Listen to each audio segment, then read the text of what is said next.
Allez les amis, bonjour, je suis content de vous retrouver aujourd'hui et on se voit pour la Honda CB750F proposée par Tamiya au 12e.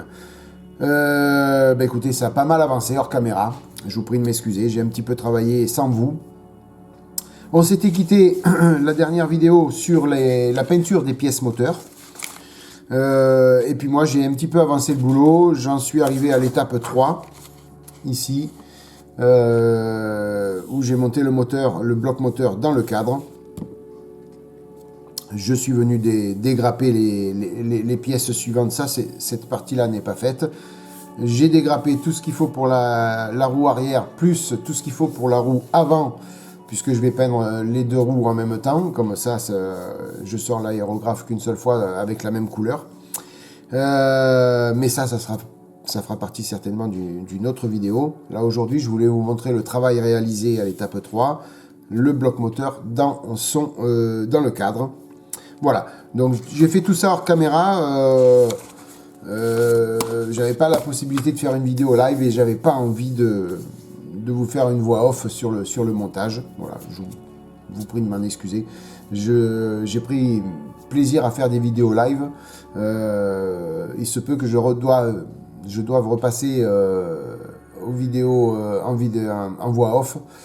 Je sais pas, je vais voir. J'espère pouvoir continuer à faire du live. Voilà, allez, Thierry, la seule chose qu'ils attendent, les gens, c'est de voir ton travail. Voilà, le bloc moteur est dans le cadre. Ça fait super, super joli. Voilà, alors, premièrement, au niveau de la peinture, j'ai fait une erreur, oui et non, parce que ça aurait pu tenir, mais ça, malheureusement, ça ne tenait pas. Vous savez que j'ai fait de la peinture alu sur les pièces chromées. J'ai pas voulu les déchromer pour avoir un alu un petit peu plus brillant. Malheureusement, l'alu n'a pas tenu. Voilà, j'ai collé les pièces. Et je me suis rendu compte, une fois que tout était collé, alors pas dans le cadre, mais le bloc moteur, une fois que tout était collé, en passant les doigts, je retirais ma peinture alu sur le chrome. Elle accrochait pas, la peinture n'accrochait pas du tout. Voilà, le problème c'est que tout était collé. Donc il a fallu retoucher un petit peu ça, parce qu'on avait des parties très chromées et puis des parties alu. Donc j'ai dû faire un masquage rapide tout autour de la pièce pour repasser. J'ai mis un petit coup de mousse abrasive dessus et j'ai repassé un coup d'alu. Malheureusement, donc ça fait pas trop. Oui, à peu près, ça fait à peu près la même couleur que là. Mais voilà, donc si vous voulez faire comme moi et passer de l'alu sur du chrome, sur les pièces chromées, c'est pas bon. Hein. Il faut déchromer parce que sinon la peinture n'accroche pas. Voilà. Qu'est-ce que j'ai fait? Je suis venu ici, on va faire un petit zoom, j'espère que vous allez mieux voir. Voilà, ici, là, sur les parties entre le moteur et les carbus, je suis venu mettre un petit peu de barre métal pour simuler les colliers Serflex qui viennent entourer la petite durite noire. Voilà, donc j'ai fait ça sur les 4. Donc, de ce côté, c'est pareil, puis vous voyez les 4 par le haut, là, vous voyez, les 4 sont faits comme ça. Bon, ça fait la blague, hein, ça simule juste les petits colliers Serflex. Voilà, ça agrémente un petit peu le moteur. Après, c'est sûr que je viens de perdre quelque chose. Voilà, une petite. Donc, il va falloir que je regarde où est-ce que c'était collé. Je sais pas. Je vérifierai sur la notice avec la longueur du tuyau. Je vais retrouver ça. Je suis venu ici sur le haut moteur. Là. Ici, là. Alors. C'est une sonde, a priori, puisque ça va vers le tableau de bord. Après, voilà, je suis venu mettre un petit raccord que j'ai peint en or et gris. Et puis je suis venu mettre le petit tube vinyle. Donc à l'origine c'était juste un petit pipion qui sortait. Donc moi j'ai rajouté un petit raccord, ça fait un petit peu plus vrai on va dire. Un petit peu plus réaliste et puis ça fait la blague.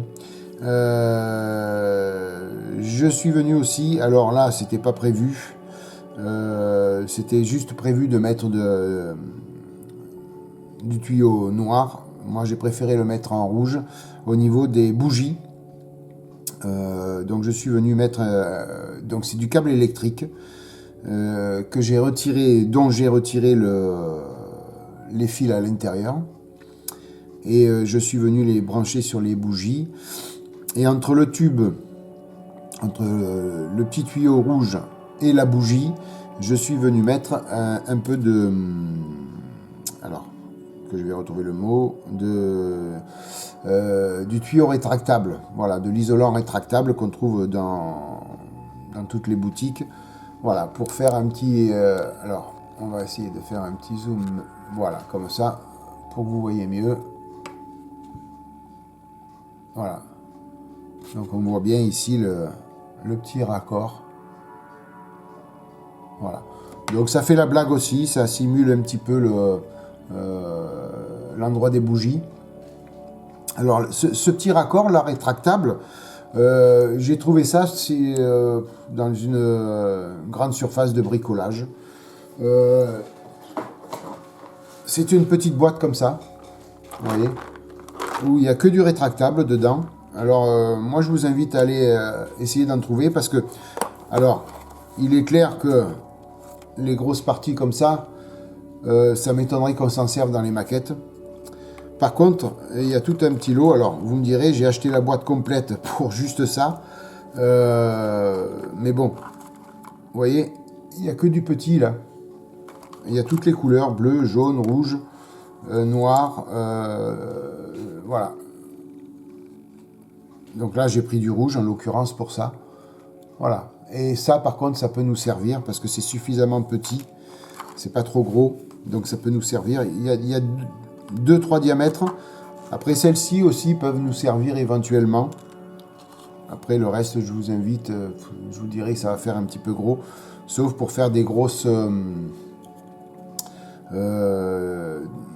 des gros tuyaux pour les filtres à air sur les voitures, peut-être. Et encore. Sur du 1/12e, peut-être aussi. Après, les gros, non, ça va pas servir. Mais voilà, j'ai acheté la boîte au moins pour ça. Ça a coûté 14 €, je crois, un truc comme ça. C'était pas méchant au niveau du prix. Mais voilà, ça m'a permis de pouvoir... J'avais acheté ça que pour les petits diamètres. Et ça m'a permis de pouvoir agrémenter au niveau des couleurs. J'ai trouvé ça plus sympa au niveau des couleurs. De pouvoir faire quelque chose comme ça. Voilà.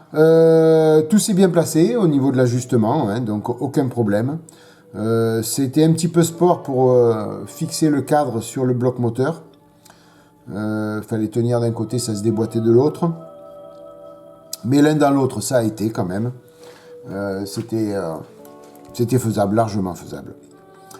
Je suis venu aussi, comme le demande la notice, mettre un petit peu d'alu sur les quelques écrous du cadre. Ici. Là. Et puis de l'autre côté aussi, comme on nous le demande. Ici. Vous voyez. Voilà, et sur ce côté-là. Voilà, donc je suis venu mettre un petit peu d'aluminium pour représenter les petits écrous. Voilà, donc l'un dans l'autre, l'ajustement se passe bien. Voilà, on n'a vraiment pas de soucis. Je voulais mettre un petit peu plus de tuyauterie au niveau des carbus, mais j'ai abandonné cette idée parce que quand on regarde la photo de la Honda, on ne va pas voir grand chose. Alors c'est bien, le 1/12e c'est bien parce qu'on peut faire du beau détaillage, mais voilà, c'est pas tip top parce que on voit pas grand chose. Et encore, c'est pas une moto carénée. Si vous avez une moto carénée, ça cache tout encore complètement. Voilà, donc si je dois faire une autre moto, j'essaierai de faire un petit peu plus et surtout de ne pas prendre une moto carénée. pour justement avoir la possibilité de détailler tout ça. Ou alors il faut présenter la moto nue sans carénage et le carénage à côté. Voilà, c'est ce qui se fait aussi pas mal, comme ça on peut voir vraiment tout le détaillage de tout ça. Voilà les amis, donc tout ce que je pouvais vous dire sur ce bloc moteur de cette Honda. Alors ça y est, j'ai trouvé où aller ce petit pipion là, ça part au milieu des carbus là, donc il va falloir que je le recolle, c'est pas méchant. J'ai collé aussi, je sais pas si je vous l'ai dit, non je vous l'ai pas dit, le petit tuyau donc qui simule le câble d'embrayage, hein, là où j'avais mis le petit raccord, je sais pas si vous vous rappelez, là ici, toc. Voilà, donc tout ça après ça va remonter au guidon. Il y aura d'autres petits tuyaux à présenter, j'ai vu ça sur la notice. Par contre, au niveau des pièces, je suis encore dans l'attente de ma décision au niveau de la couleur. Je ne sais pas encore quelle couleur je vais mettre à cette... Alors je cherche toutes les pièces que j'ai dégrappées et elles ne sont pas là où je cherche, elles sont ailleurs. Elles sont là, voilà. Voilà, donc je ne sais pas si je vais peindre la moto en blanc. J'en ai fichtre aucune idée. Je sais même pas si je vais mettre les décalques qu'on me présente. J'ai envie de faire une moto un petit peu améliorée, un petit peu revue, vous voyez, qui ne correspond pas à l'origine. Voilà. Alors je sais pas encore quelle couleur je vais faire. Et selon la couleur que je vais faire, ça va dépendre, va conditionner la couleur des jantes, la couleur des roues, vous voyez. Alors, particularité de ces roues, c'est qu'on a la possibilité de pouvoir bien représenter un liseré, comme on voit là sur la moto, on voit bien ici tout le petit liseré alu. Donc là, en l'occurrence, c'est une roue noire avec un liseré alu. Donc là, le même principe que ce que j'ai fait sur les ailettes du bloc moteur, hein, peinture énamel, alu, et puis après peinture acrylique, et puis après un petit coup de coton-tige avec de l'alcool à 70, et puis on peut faire apparaître tous les liserés. Donc ça c'est sympa parce qu'on va pouvoir le faire dessus, mais je ne sais pas encore quelle couleur. Voilà, ça va dépendre un petit peu de la couleur du cadre. Alors j'ai tout fait, hein. Il y a les deux pneus bien sûr, j'ai les deux roues ici, donc l'avant et l'arrière. Donc je vais les peindre en même temps. J'ai les disques de frein, donc avant arrière aussi. Voilà, j'ai dégrappé aussi la petite pièce que vous avez vue qui est dans l'étape 3. Voilà, j'ai pas mal de petits boulots à faire au niveau peinture et ainsi de suite sur ces pièces là. Donc ça nous mènera après à l'étape alors, donc là on a la petite la chaîne avec la couronne, la roue arrière, et après la roue avant elle est sur l'étape bien après, elle est sur l'étape 7, vous voyez là, mais j'ai juste dégrappé les pièces roues, c'est tout, pour anticiper la mise en peinture. Sinon après il y a tous les amortisseurs à venir coller, à peindre, l'échappement à faire en étape 6 pour après arriver à la roue avant, mais la roue avant sera prête, elle sera prête avant. Voilà, la roue avant sera prête avant. Voilà, donc pareil au niveau des amortisseurs, sur la photo moto, donc on voit que c'est des amortisseurs alu et noirs au niveau des ressorts. J'ai bien envie de faire déjà, je sais pas si sur la boîte c'est comme ça, je vais regarder sur la boîte. Oui. Voilà. Sur la boîte on le voit bien, ici la pièce donc couleur or, donc ça j'ai envie de le reproduire. Par contre j'ai envie de mettre un ressort rouge, jaune ou bleu, vous voyez. J'ai envie de Voilà, j'ai envie d'agrémenter cette moto un petit peu différemment que l'origine, tout simplement. Donc voilà, ça existe beaucoup, on voit beaucoup de motos avec des ressorts de couleurs. Je trouve que ça fait très joli. Voilà, pareil que les étriers de frein, les faire couleur métallique plutôt que noir. Voilà, je vais essayer un petit peu d'agrémenter, sans pour autant après changer la physionomie extérieure, donc des selles et ainsi de suite.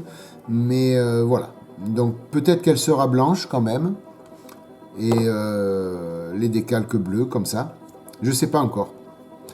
Peut-être ici au niveau du garde-boue avant, peut-être le faire en carbone. Je vais voir ça. Voilà, j'ai envie un petit peu d'améliorer le quotidien de cette moto, si vous préférez. Et donc c'est pour ça que ça va prendre un petit peu plus de temps, puisqu'il faut que je réfléchisse sur les couleurs surtout. Voilà, donc peut-être que les roues resteront noires, je sais pas en fin de compte. Avec un liseré, voilà. Selon la couleur que je vais prendre au niveau du réservoir et des autres pièces, si les roues sont noires, je ferai un liseré rappelant la couleur de la moto. Vous voyez, faire un truc comme ça. Je vais voir ça. En attendant, voilà, je voulais juste partager avec vous, vous montrer l'avancée de ce moteur, donc qui prend tournure, et puis je trouve le résultat me plaît beaucoup. Voilà, donc je vais vous laisser un petit peu avec tout ça en visio pour mettre un terme à la vidéo. Voilà, hop. Vous voyez le. Je vais vous mettre quelque chose pour faire tenir ça. Hop. Voilà les amis, je vous laisse sur la vue de ce moteur. Moi, voilà, j'avais envie, la vidéo est certainement un petit peu courte, mais j'avais envie de partager ça avec vous, de vous montrer le travail réalisé. Bien sûr, je ne vais pas faire que du travail hors caméra, je vais quand même avancer sur cette moto en vous montrant d'autres étapes plutôt que de vous montrer le travail fini. Mais voilà, là j'avais le temps de tout monter, donc je l'ai pris. Mais je voulais partager ça avec vous. Donc j'espère que cette vidéo vous aura plu. Moi, ça m'a fait très plaisir de la partager avec vous. Je vous remercie 1000 fois de votre fidélité et de votre soutien. Je vous souhaite plein de bonnes choses. Maquettez bien, protégez-vous bien. Et puis je vous dis à bientôt pour la suite des vidéos sur cette Honda CB 750F. Bonne matinée, bonne soirée, une bonne journée les amis. Bye bye, à plus. Ciao.